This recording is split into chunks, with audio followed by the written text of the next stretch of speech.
ಎಲ್ಲರಿಗೂ ನಮಸ್ಕಾರ. ನಿಮ್ಮ ಶ್ರಾವ್ಸ್ ಕಲ್ಪವೃಕ್ಷ ಚಾನಲ್ಗೆ ಸ್ವಾಗತ. ಇವತ್ತು 1 ಕಪ್ ರಾಗಿ ಹಿಟ್ಟನ್ನು ಬಳಸಿಕೊಂಡು ಹೆಲ್ದಿಯಾಗಿರ್ತಕ್ಕಂಥ ಒಂದು ಹೊಸ ರೀತಿಯ ಬ್ರೇಕ್ಫಾಸ್ಟ್ನ ಯಾವ ರೀತಿ ಮಾಡೋದು ಅಂತ ನೋಡೋಣ. ತುಂಬಾ ಲಂಚ್ ಬಾಕ್ಸಿಗೆ ಹೆಲ್ಪ್ ಆಗ್ತಕ್ಕಂಥ ಒಂದು ರೆಸಿಪಿ.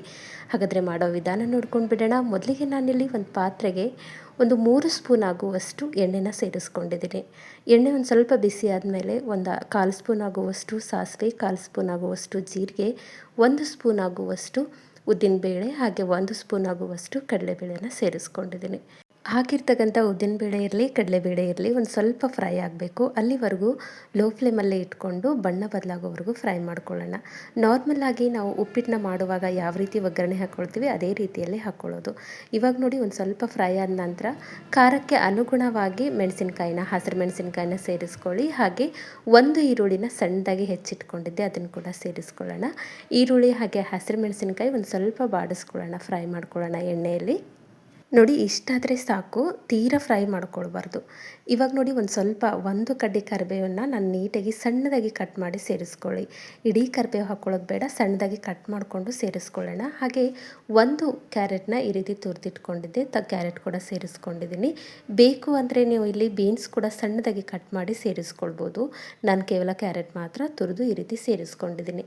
ಇವಾಗ ಒಂದು ಸ್ವಲ್ಪ ಬಾಡಿಸ್ಕೊಳ್ಳೋಣ. ಜಾಸ್ತಿ ಯಾವುದೂ ಪದಾರ್ಥನೂ ನಾವು ಬಾಡಿಸ್ಕೊಳ್ಬಾರ್ದು, ಅಂದರೆ ಫ್ರೈ ಮಾಡ್ಕೊಳ್ಳೋದು ಬೇಡ. ಇಷ್ಟಾದರೆ ಸಾಕು. ಇವಾಗ ರುಚಿಗೆ ಅನುಗುಣವಾಗಿ ಉಪ್ಪನ್ನು ಸೇರಿಸ್ಕೊಂಡಿದ್ದೀನಿ. ಉಪ್ಪನ್ನ ಸೇರಿಸಾದ್ಮೇಲೂ ಕೂಡ ಒಂದು ಸ್ವಲ್ಪ ಫ್ರೈ ಮಾಡ್ತಾ ಬರೋಣ. ಮೀಡಿಯಮ್ ಫ್ಲೇಮಲ್ಲೇ ಇಟ್ಕೊಂಡು ಫ್ರೈ ಮಾಡ್ಕೊಳ್ಳಿ. ಇವಾಗ ನೋಡಿ ಈ ಒಂದು ಪದಾರ್ಥಕ್ಕೆ ಮೇಯ್ನಾಗಿ ಬೇಕಾಗಿರ್ತಕ್ಕಂಥ ಒಂದು ರಾಗಿ ಹಿಟ್ಟನ್ನು ನಾನು ಈ ಕಪ್ಪಿಂದ ನೀರನ್ನ ಸೇರಿಸ್ಕೊಳ್ಳೋಕ್ಕೆ ಅನುಕೂಲ ಆಗಲಿ ಅನ್ನೋದಕ್ಕೋಸ್ಕರ 1 ಕಪ್ ಆಗುವಷ್ಟು ರಾಗಿ ಹಿಟ್ಟನ್ನು ಬಳಸ್ಕೊಳ್ತಿದ್ದೀನಿ. ಕ್ವಾಂಟಿಟಿ ಜಾಸ್ತಿ ಬೇಕು ಅಂದರೆ ನೀವು ಡಬಲ್ ಕೂಡ ಮಾಡ್ಕೊಳ್ಬೋದು. ಇವಾಗ ಯಾವ ಕಪ್ಪಿಂದ ರಾಗಿ ಹಿಟ್ಟನ್ನ ಬಳಸ್ಕೊಂಡಿದ್ದೀನಿ ಅಥವಾ ಅಳತೆ ಮಾಡ್ಕೊಂಡಿದ್ದೀನಿ ಅದೇ ಕಪ್ಪಿಂದ 2 ಕಪ್ ಆಗುವಷ್ಟು ನೀರನ್ನ ಸೇರಿಸ್ಕೊಳ್ತಿದ್ದೀನಿ. ನೋಡಿ ಈ ರೀತಿ ನೀರನ್ನ ಕರೆಕ್ಟಾಗಿ ಅಳತೆ ಮಾಡಿಕೊಂಡೇ ಸೇರಿಸ್ಕೊಳ್ಳಿ, ಅಂದಾಜಿನ ಮೇಲೆ ಹಾಕ್ಕೊಳ್ಳೋದು ಬೇಡ. ಇವಾಗ 2 ಕಪ್ ಆಗುವಷ್ಟು ನೀರನ್ನ ಸೇರಿಸ್ಕೊಂಡಿದ ನಂತರ ಇದನ್ನು ನಾವು ಕುದಿಸ್ಕೊಳ್ಬೇಕು. ನೀರು ಕರೆಕ್ಟಾಗಿ ಕುದ್ಕೊಳ್ಬೇಕು.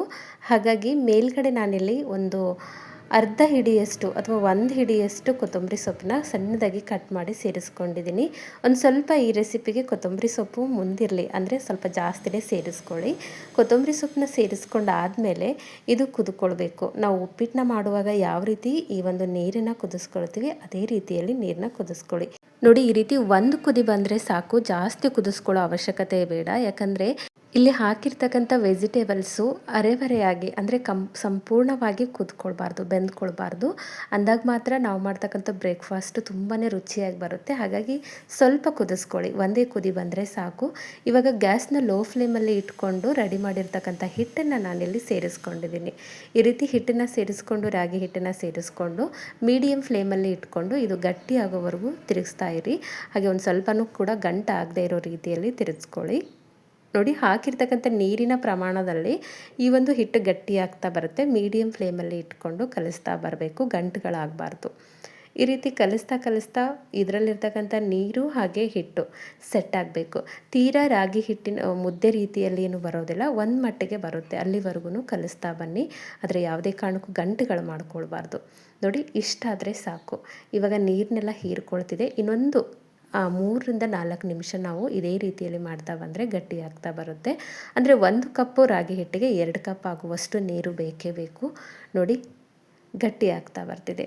ಇಷ್ಟಾದರೆ ಸಾಕು, ಈ ಮಟ್ಟಿಗೆ ಆದರೆ ಸಾಕು. ತಣ್ಣಗಾಗ್ಲಿಕ್ಕೆ ಬಿಟ್ಟಾಗ ತನ್ನಿಂದ ತಾನೇ ಗಟ್ಟಿ ಆಗುತ್ತೆ.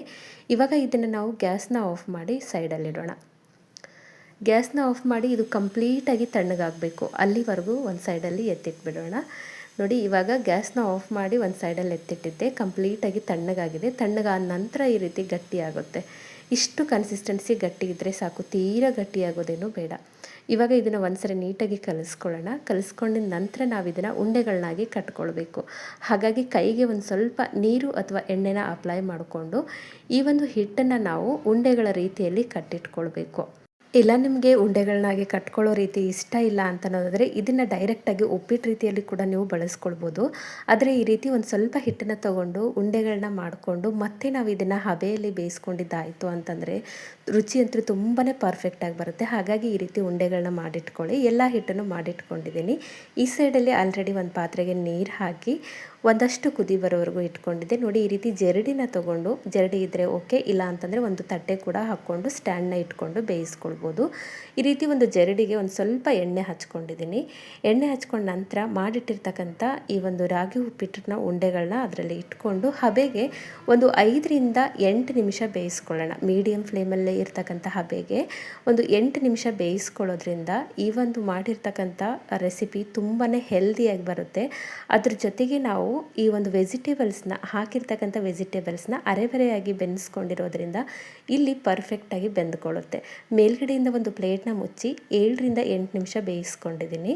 ನೋಡಿ ಇವಾಗಿದು ಪರ್ಫೆಕ್ಟಾಗಿ ಬೆಂದ್ಕೊಂಡಿದೆ. 2 ಹಂತದಲ್ಲಿ ನಾವು ಇದನ್ನು ಬೇಯಿಸ್ಕೊಳ್ಬೇಕು. ಅಂದಾಗ ಹಾಕಿರ್ತಕ್ಕಂಥ ವೆಜಿಟೇಬಲು ಪರ್ಫೆಕ್ಟಾಗಿ ಬೆಂದ್ಕೊಂಡು ಬರುತ್ತೆ. ನೋಡಿ ತುಂಬಾ ಸಾಫ್ಟಾಗಿ ಬರುತ್ತೆ. ಈ ರೀತಿ ಬೇಯಿಸೋದ್ರಿಂದ ನಾವು ಈ ರೆಸಿಪಿನ ಒಂದು ಸ್ಟೋರೇಬಲ್ ಆಗಿ ಕೂಡ ಬಳಸ್ಕೊಳ್ಬೋದು. ಬೇಗ ಹಾಳಾಗೋದಿಲ್ಲ. ನೀವು ಫ್ರಿಜ್ಜಲ್ಲಿ ಇಡೋದಾಯಿತು ಅಂತಂದರೆ ಒಂದು 2ರಿಂದ 3 ದಿನ ಇಟ್ಕೊಂಡು ಈ ಒಂದು ರೆಸಿಪಿನ ತಿನ್ಕೊಳ್ಬೋದು.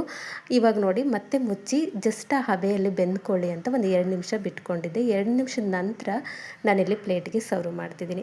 ಈ ಒಂದು ರೆಸಿಪಿಗೆ ಯಾವುದೇ ಚಟ್ನಿ ಅವಶ್ಯಕತೆ ಇರೋದಿಲ್ಲ. ಬೇಕು ಅಂದರೆ ಕಾಯಿ ಚಟ್ನಿ ಅಥವಾ ಕಡಲೆಬೀಜದ ಚಟ್ನಿ ಕೂಡ ನೀವು ಬಳಸ್ಕೊಳ್ಬೋದು. ಈ ಹಿಂದೆ ಕೂಡ ಹಲವಾರು ರೀತಿಯ ಬ್ರೇಕ್ಫಾಸ್ಟ್ ರೆಸಿಪಿಗಳನ್ನು ನನ್ನ ಚಾನಲಲ್ಲಿ ಅಪ್ಲೋಡ್ ಮಾಡಿದ್ದೀನಿ. ಇಂಟ್ರೆಸ್ಟ್ ಇತ್ತು ಅಂದರೆ ಒಂದ್ಸರಿ ಚೆಕ್ ಮಾಡ್ಕೊಳ್ಳಿ. ಐ ಹೋಪ್ ಇವತ್ತಿನ ರೆಸಿಪಿ ನಿಮಗೆ ಭಾಳ ಇಷ್ಟ ಆಗದ ಅಂದ್ಕೊಳ್ತೀನಿ. ಇಷ್ಟ ಆಗಿದ್ದರೆ ದಯವಿಟ್ಟು ನನ್ನ ಚಾನಲ್ನ ಸಬ್ಸ್ಕ್ರೈಬ್ ಮಾಡ್ಕೊಳ್ಳಿ. ಹಾಗೆ ಈ ಒಂದು ರೆಸಿಪಿನ ನಿಮ್ಮ ಫ್ರೆಂಡ್ಸ್ ಆ್ಯಂಡ್ ಫ್ಯಾಮಿಲಿಗೆ ಶೇರ್ ಮಾಡಿ. ನಾಳೆ ಮತ್ತೊಂದು ಹೊಸ ರೆಸಿಪಿಯೊಂದಿಗೆ ಸಿಗೋಣ. ಧನ್ಯವಾದ.